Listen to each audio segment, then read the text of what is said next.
के काट्नु बाजी मकै मकै ठुल्ठुलो घोगा लागेछ हेर्नु त कता कता कति महिनामा यत्रो घोगा भयो कहिले हेरेको मङ्सिर मङ्सिर यता गर्नु मङ्सिर पुस माघ फागुन यहाँ झन् चैत ठ्याक्कै 5 महिनामा यो मकै यत्रो खाने बेला भएर छ त्यही भएर लाग्दो रहेछ नि मकै खान 5 महिना लाग्दो रहेछ 60 दिनमा पाक्ने मकै मैले भेटाइनँ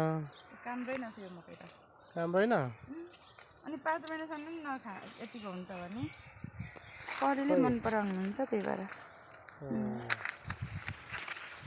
र यो लोकल मकै हो लोकल त हो त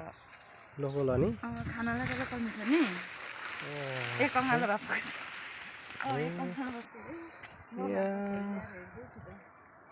यहाँ चाहिँ यस्तो डुबेको छ डुबान भएको छ यहाँनिर यति धेरै यस्तो रहेछ यहाँनिर यत्रो यत्रो ठुल्ठुलो केरा अग्लो अग्लो केरा छ यहाँनिर राम राम राम फलेको चाहिँ फेरि काहीँको मसिनो रहेछ यस्तोमा